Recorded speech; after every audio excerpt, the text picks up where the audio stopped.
everybody, and welcome to another edition of Magic Mics, proudly sponsored by CoolStuffInc.com, Mana Traders, as well as Twitch subs and Patreon supporters just like yourself. I'm Evan Irwin, and we get started each week by saying hello to my two co-hosts, guest host Power Dragon.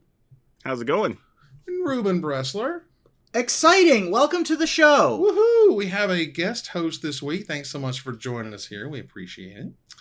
Now, if you missed our pre-show, patrons and subscribers to this channel get access to that stuff early.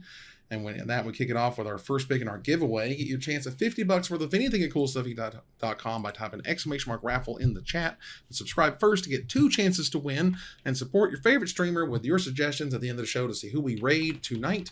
That is thanks to our sponsor, CoolStuffInc.com, where you can find cool stuff in stock every day. All right, so we briefly discussed this a bit last week, in that there was a standard remix. They're moving standard to 3 years. What that means, what that doesn't. Power Dragon had a whole video on it, which I saw a whole bunch of, which I thought was really interesting.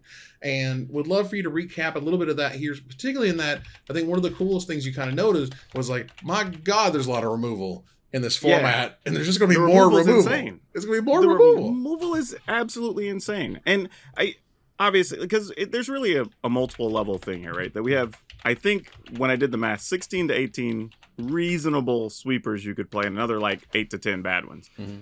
But yikes, you're really only seeing like 4 or 5 of them played a lot. So it also makes you wonder, like from a design standpoint, why are you even making the other ones? Right. Because we're making so many things that exile, make you sacrifice. Hell, Sunfall exiles and gives you a body. I mean, like, you know, or White Sun's Twilight that like wipes your opponents out, gives you tokens, and you gain life, right? So it's, and then the spot removal is all really good. You know, you have an issue right now where something like Cut Down almost devalues a big chunk of the 2 and 3 drops.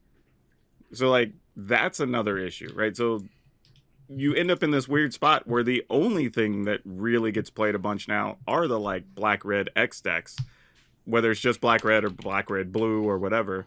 And that's what you're seeing in a lot of tournaments now, and it kind of makes sense, especially when you put like Shieldred in there and Invoke Despair, and like you just make it hard for things on the opposite or either side of that to really exist, because your removal takes care of the small stuff too well, and then you have a ton of value cards and value creatures that make it hard on the control decks, you know, and Invoke Despair gets rid of Planeswalkers. Well, I mean, we got fire philosophy these days, you know, everything's got to be good. Well, I mean, yeah. So this was sort of the problem with old Extended. Welcome to the podcast, everybody, where everyone on this podcast is terribly old, and we remember we're formats. all old. We all remember Extended. We remember formats forever ago. So the issue is like you said, there's 16 Wraths or whatever, and if something costs 2 generic white to Wrath, but there's 4 of them, only one of them's ever going to see play. Unless there's a compelling reason to have differently named cards in your deck, they're going to be the same thing. And then another one's going to be 3 white. So like, why are we, you know, this is cards get outclassed immediately. And it's even worse of a problem for decks like Mono Red, where there's only so many red 1-drop creatures usually in past Standard. So you have to choose between the 3, or you're stuck with the 2 that you want to play. Now we're going to have 5 or 6, maybe, you know, somewhere in there. And that's going to it's going to homogenize Standard. Yeah. I mean, and I think it's also tough too, because so much of the removal is also invalidating creatures having indestructible or hexproof or whatever, because just like, even I pointed out in the video, there's times you even have like a Tyvar Stan or a Tameo Safekeeping, and it just does nothing for the whole game. Yeah. Right? Like, it's just like, I have this thing to save my creatures, but there was never an opportunity because everything was either sacrifice or exile. It was like, well, right. Okay. They just farewelled everything, and you're like, well, this is a fun card. I mean, I think there's part of, you know, and I understand that they're aware that you don't want everything to be like 5-color good decks because the mana's too good. Yeah. And I also recognize the fact that sort of because fire exists, there's not necessarily like the best 1-drop in Standard versus like there's some good 1-drops in Standard. And I think they want them to be like, so you kind of pick and choose, right? There's no sort of set mono green deck versus you can play a lot of really cool mono green cards.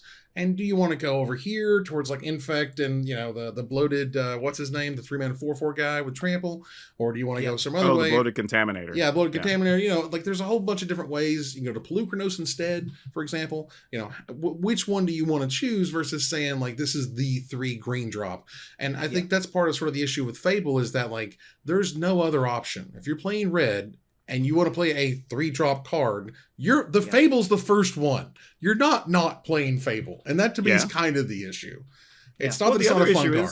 It's just even stuff like say like Reckless Stormseeker gets wrecked by a cut down. So like why would you even consider playing that now? I mean, right? Like it's stuff like that. Like it's a good card and I've squeezed it into a couple of decks, but the risk you're taking by playing it. Right. Yeah, exactly. And I think that, I think one thing that is going to benefit a larger standard, and this is my hope, is that we get more stuff like this, which is there are only so many toxic creatures in standard, for example. Right. And Celestia Toxic is a very good deck.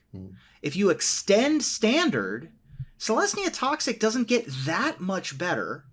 And other things can sort of keep up with it, right? Right. You have like the Devil's Sacrifice strategy. You're not getting that many more Devils on average in 3 years than in 2 years. So if you have these specific cards, and it also makes combo more interesting. Like you can make more interesting combos because they're so much more streamlined in the sets that they're released in. The flip side of that is, they're always going to release mono white mid-range cards. So like the mono white mid-range, wedding announcement deck is just going to get better and better and better the more sets there are.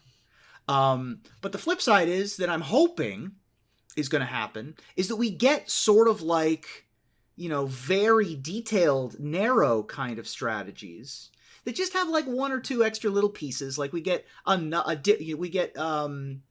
you were saying, Tamiyo's Safekeeping in the Celestia Toxic deck, right? Like that kind of thing over a wider expanse. And I'm hoping we have more like that than we have everyone just plays the best 5-color cards. Well, in theory, we'll get to see some of that early next year when we go back to Ixalan, right? Because we have vampires there. We'll still get to play with the stuff from Midnight Innistrad, all that, yeah. right? So, like, that's kind of cool. Yeah. Now, how much difference it makes, I don't know, because that means there'll probably also be other quality value cards removal that the Rakdos decks get to play. So, like, I have no idea if it matters, but it's cool that it's an option. Well, Yeah. I think we can, now, because we're all old, we can also remember that back when Infect was a thing and New Phyrexia came out and whatnot, there was a core set. And you remember what they gave to us? They gave us Rancor. That's right. For 3 months. 3 months of Rancor. We got 3 months of fully powered to the max. And so my hope is that some of the last sets of those 3 years have new toxic cards in them or have cards that just super power those old archetypes to make them that cool last hurrah because they're just going into the land of Pioneer and Modern and we might not see them that much anymore. So yeah, there was also a time when we got 3 months of both Llanowar Elves and Elvish Mystic. That was like...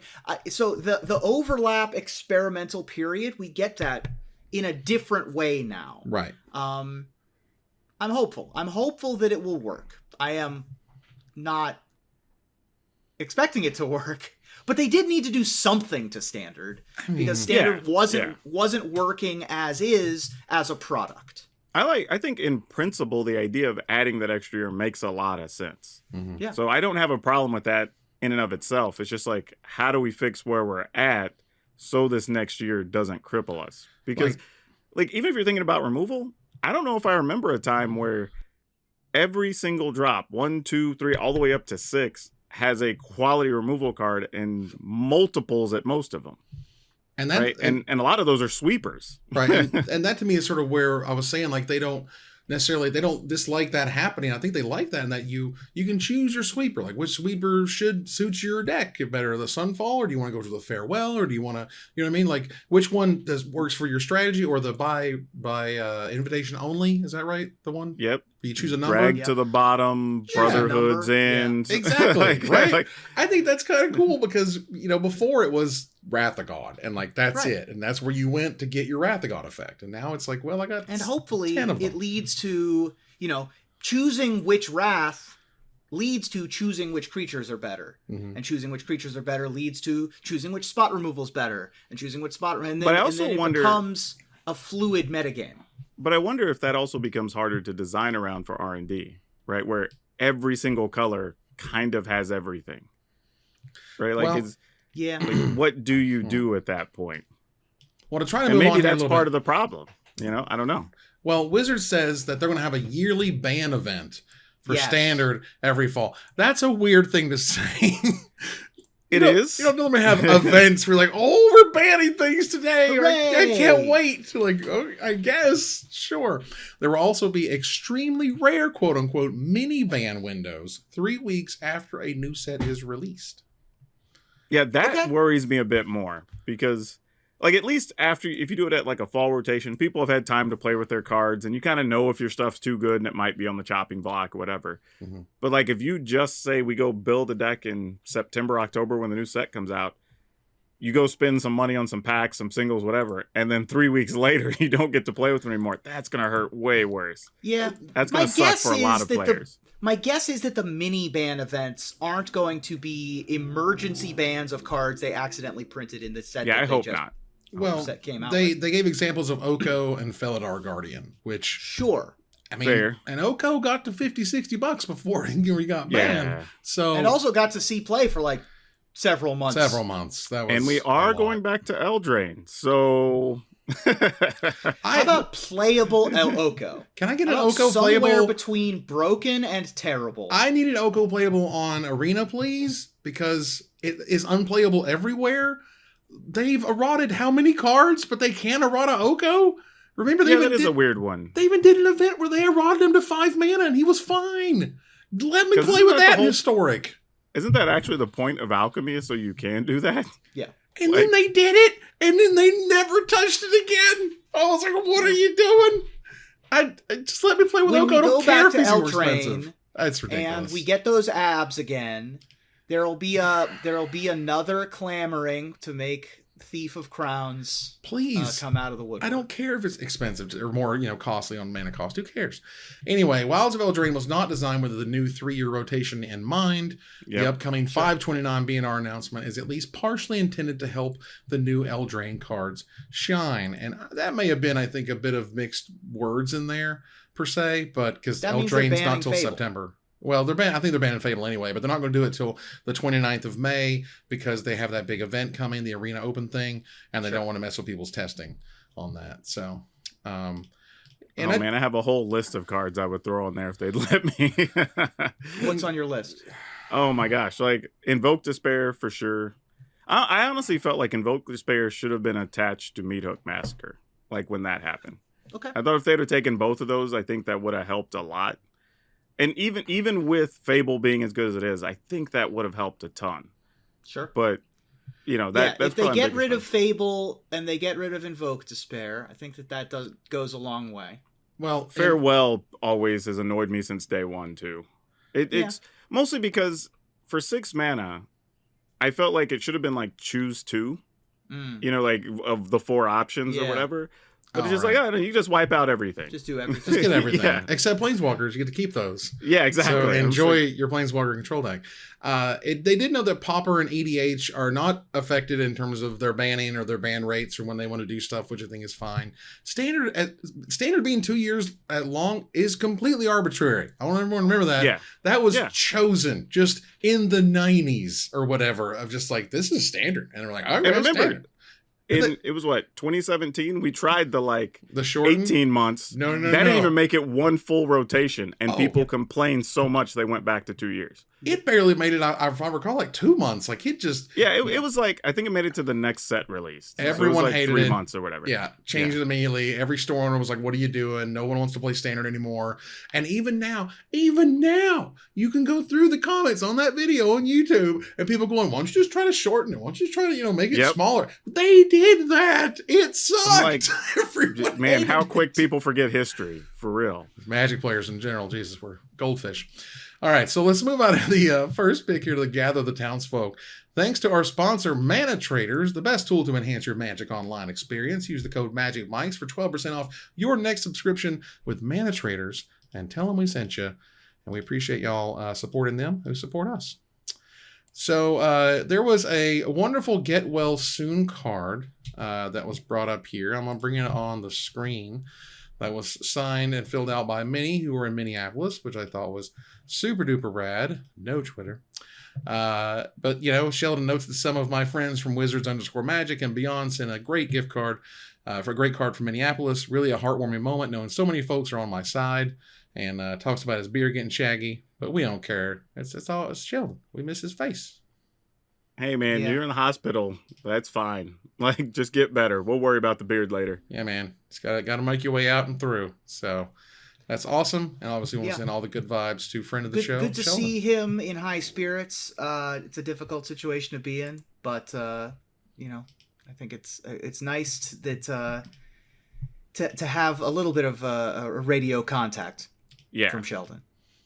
And it's also great that, you know, it's just one of those things we can all 100% be positive about. There's no two sides. There's no someone arguing against doing this or for this or this is bad and this is something kissing Wizards' butt. No, man, it's just let's make Sheldon feel great and he's awesome and let's move on. And that's great. That's one of the saddest things. Like, we will argue over everything, but when somebody's on like death's doorstep or sick or whatever, we're like, yeah, F cancer. You know, whatever. Like, all of a sudden we'll be like, yeah, I know I disagree with you, but like we both hate cancer. Like, you know, like, we're in solidarity now, right? Yeah. Yeah.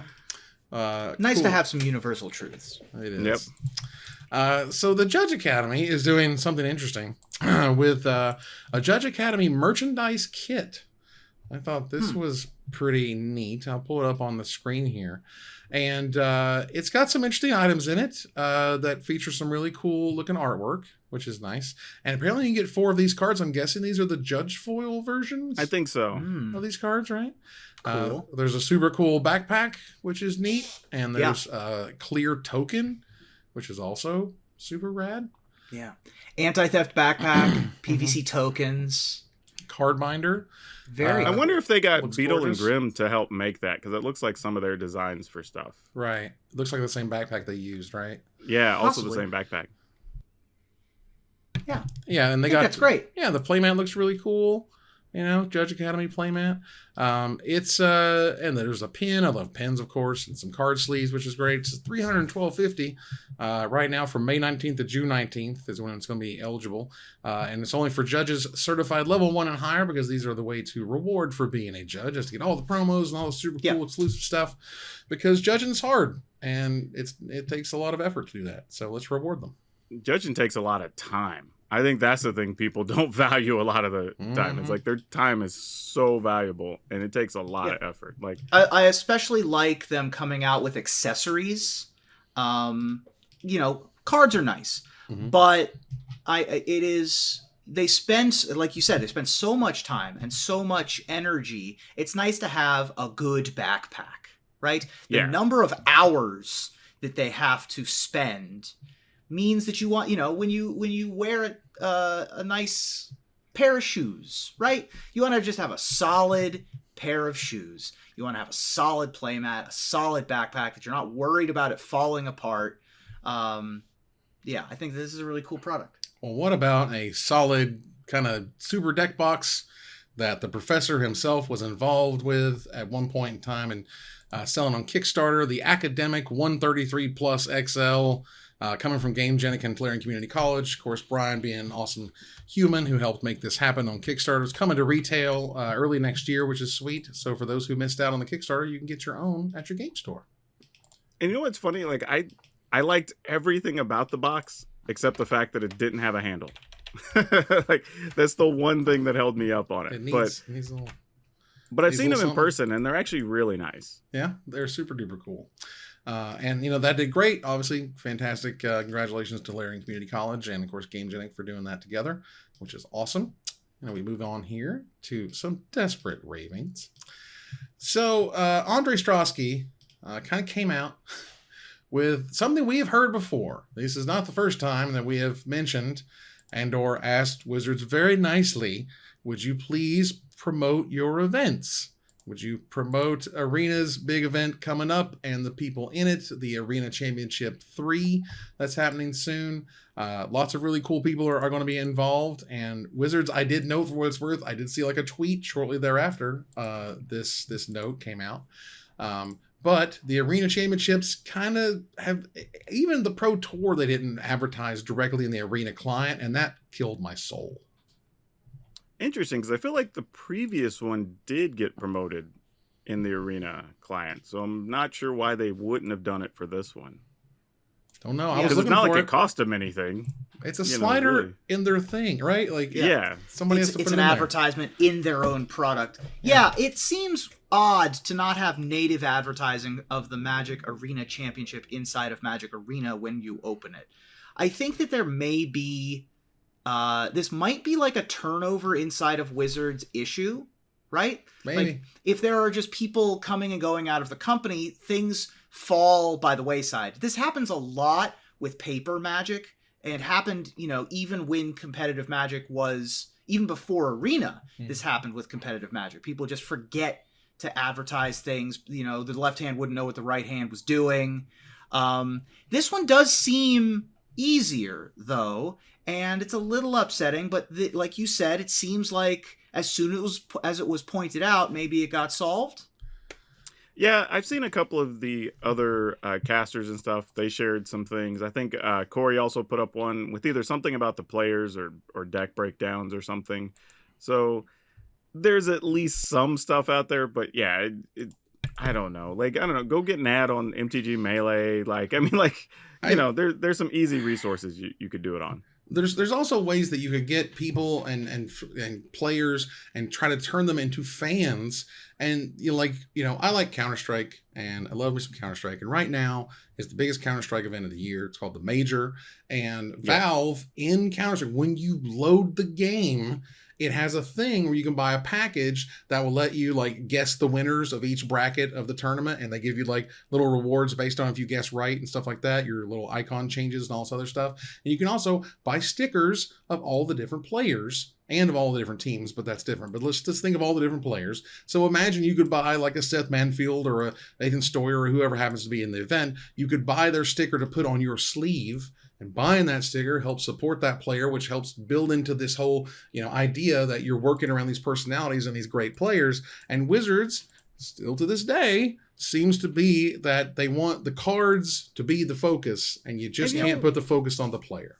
What's weird is I remember they did this is years ago. There was a Fantasy Pro Tour kind of a thing. Mm-hmm. And then even 2 years ago, I think you picked the winner and you get a special reward in Arena and so people are at least invested and have a reason to watch. Oh man, if this person top 8, so I'm going to get I care. Yeah. 1,000 gold in Arena or whatever it is. Right. I don't know why you took. I mean, obviously there's some amount of work that has to go into that, but it's not an unreasonable amount. Especially for somebody on the marketing team to head it up, and then you just got to get somebody on the design team, development team to actually put it in there. Right. But I will, first of all, I can see them not wanting to share revenue and things or whatever. There isn't some amount of work in getting all those things together and getting them out. Sure. But, again, this is, they've gotten so close. Because at one point, in Magic history, because we're old, we know they put players in packs. They used to make tokens. Yep. There's a Brian Kibler token that exists out there that was in a pack of Magic cards. And then they just kind of went totally the other direction. I think partially because there's some cheating accusation craziness going on. And it's always a little scary to, I understand it's scary to hook, you chain around someone who you don't know how they're going to act or what they're going to do. But it's also star building in a way that only Wizards can do. We can't do it. A third party can't do it. A tournament organizer can't do it. No one can get anything in the Magic Arena except them, and only they can really make these players look like superstars, because I barely heard of the event, let alone who's in it. Oh, sure. And I don't think it even has to be about revenue sharing. Not there's just ways to just promote the event and the players and whatever that feel like fairly low effort, low cost. That for whatever reason just aren't happening. And it's been a minute since I've talked about this, but Magic as a professional game was at a point where it was at the crux point that the PGA was in the 20s and where UFC was maybe 10 years ago, Ultimate Fighting Championship and the Professional Golf Association, which is, are you advertising the players or are you advertising the product? The PGA was a teaching tour until it got popular enough that then it started advertising its personalities. The UFC was not selling tickets to its events so much as I don't know that it was ever a teaching tour, but, you know, mixed martial arts certainly was a hobby that then became a league. So Magic is at that point and has been for the better part of a decade. It just seems like that they don't want to teeter over the edge and really push their people. And there is some gun shyness. You know, we've had some people who we might have thought were going to be, you know, all-star people that were put into the Hall of Fame. We know who we're talking about. Yeah. And then they, turns out, weren't great. But that happens in every sport. It does. You know, like none of these people are going to be 100% perfect all the time. Yeah. But even, and also stuff like the drops or whatever, like if I watch 2 hours of coverage, I get a free pack or something in an arena. Like, again, you're losing a 0 or a 1 there. Yeah. But it's still worth the ability to get, you know, give people a reason to Have they care. ever done Twitch drops for Magic? Not. If they did, it was in the very beginning. Not that I can even recall. But I think there was more like rewards you could get more than drops. Yeah. Don't know. But like, I don't know. Well, and they had times where they would like drop codes during the stream that people could just use. That was a thing early on.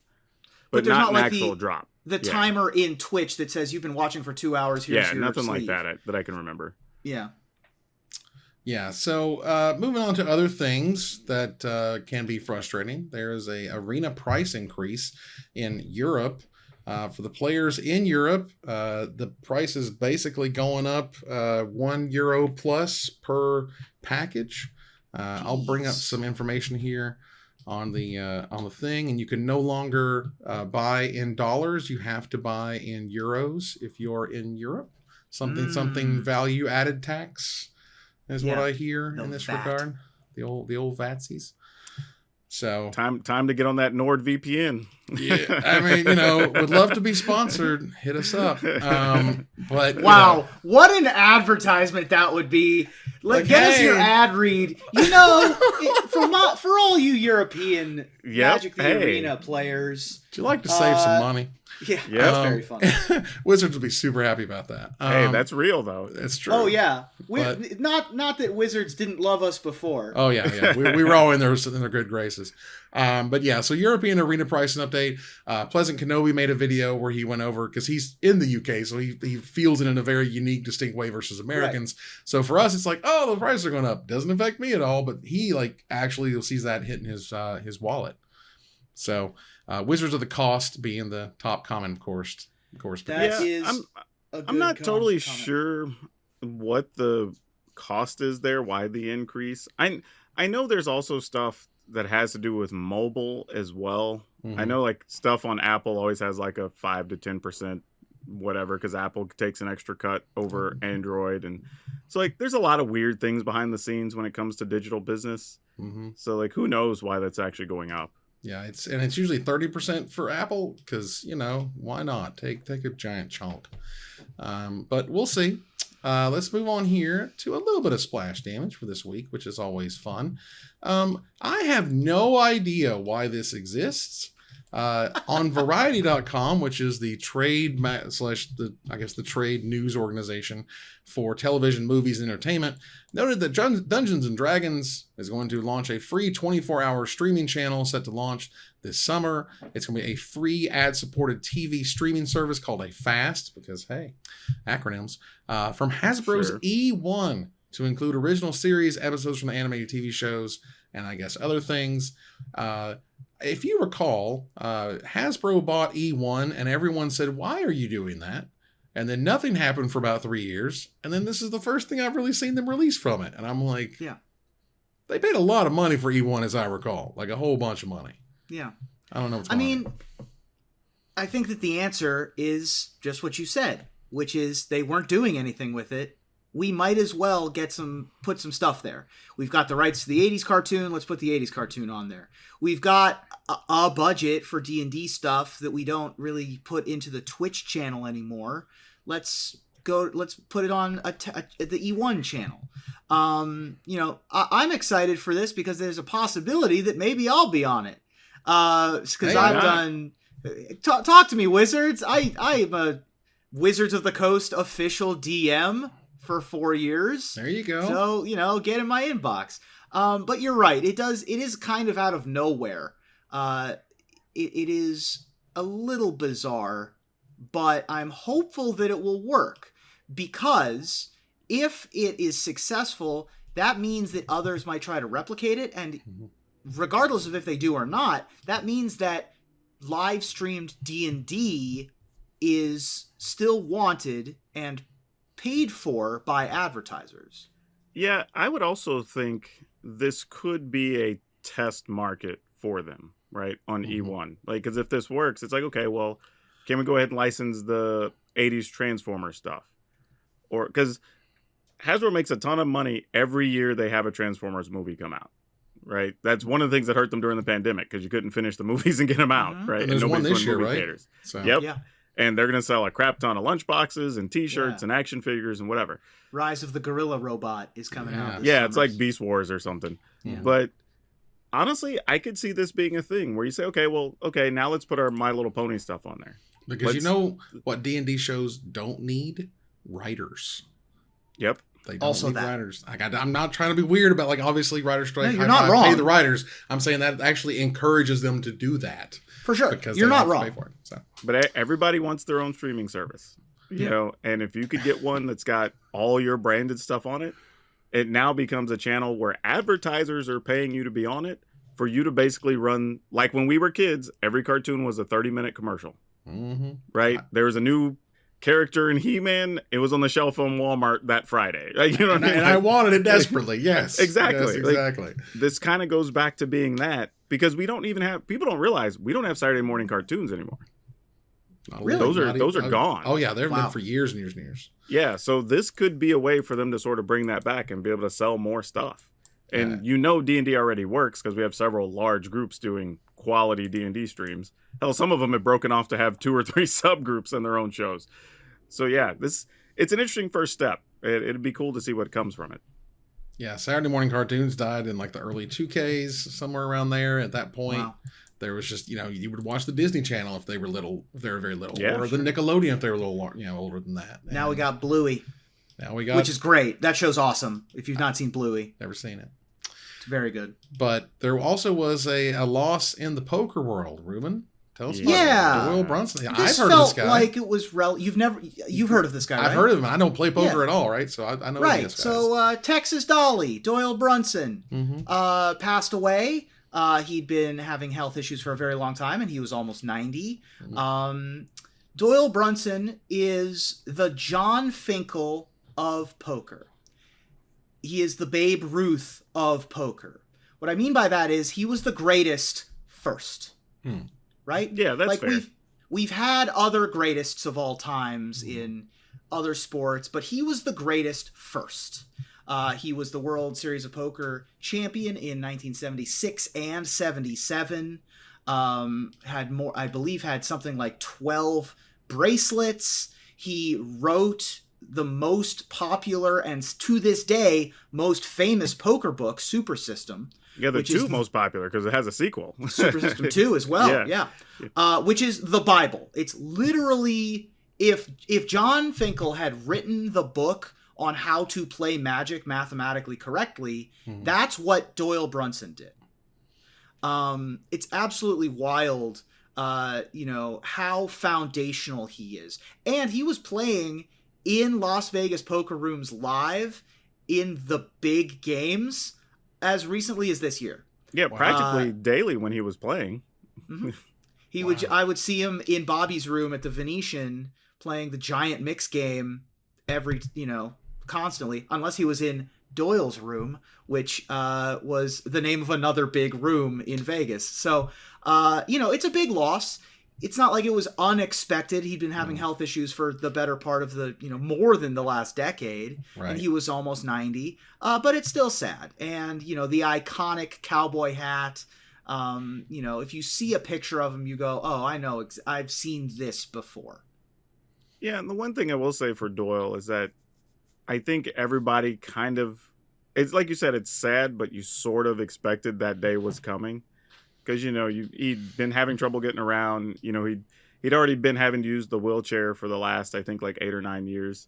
So, like, you kind of saw the writing on the wall. But, man, if you saw that guy, like, the respect he had, like, it's almost like when he came in, people almost stood up in reverence. Like, that's how people treated him. Right. This was like in the mid 2Ks when the World Series of Poker first showed up on ESPN. Yeah. And it was a huge thing. And I was watching it, and like they just this guy was just up on the pedestal, and for good reason, clearly.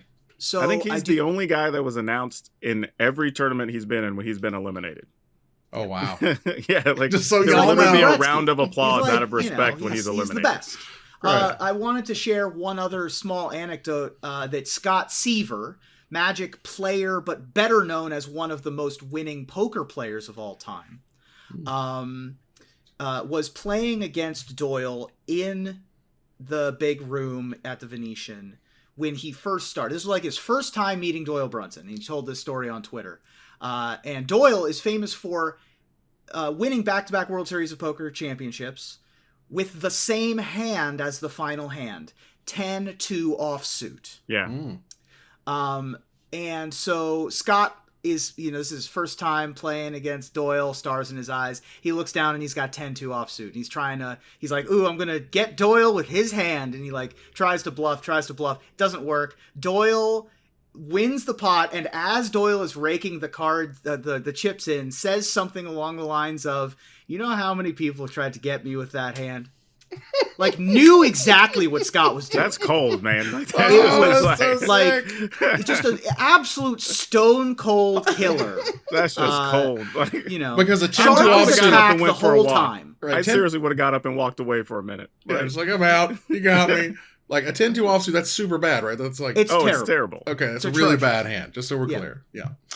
All right, so let's move here on to the finisher. A new MTG TikTok filter is out where it tells you what token you are. So tell me, if you were on the Clock app, what token would you be, Ruben? Well, I think I'd be an incubator token, because every week I take the artifact of a premise and I turn it both literally and figuratively into a finisher. Power Dragon? I'm either one of two things. I'm either going to be an elf, just because enjoying playing the green cards and ramping up to stuff, or just being the dragon and being the thing we would ramp up to. One or the other. Now, I would be a food token because I'm a snack. Hey! There we go. There we go. And that ends another live episode of Magic Mike's. Thanks for joining us here to discuss all things Magic. Thank you, Power Dragon. Hey, it's good to be here. Yeah, it was fun. Thank you, Ruben. Good first outing. Felt natural.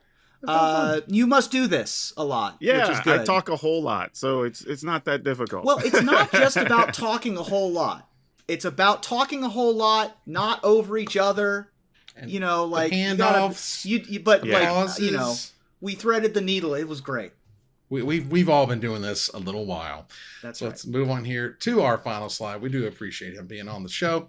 I want to thank our sponsor, CoolStuffInc.com, our co-sponsor, Manitrators, my co-host, Power Dragon, and Ruben Bressler. You guys for watching and listening. I hope you support us at patreon.com/MagicMikes. Please follow, like, tweet, favorite, share, subscribe to everything social that tells people we exist. Catch us online on our Discord, twitch.tv at Magic Mikes, on Twitter at Magic Mikes Cast, our Magic Mikes subreddit, and like the Magic Mikes page on Facebook. Or join us here next week, same time, same place, for another episode of Magic Mikes. Good night, everybody.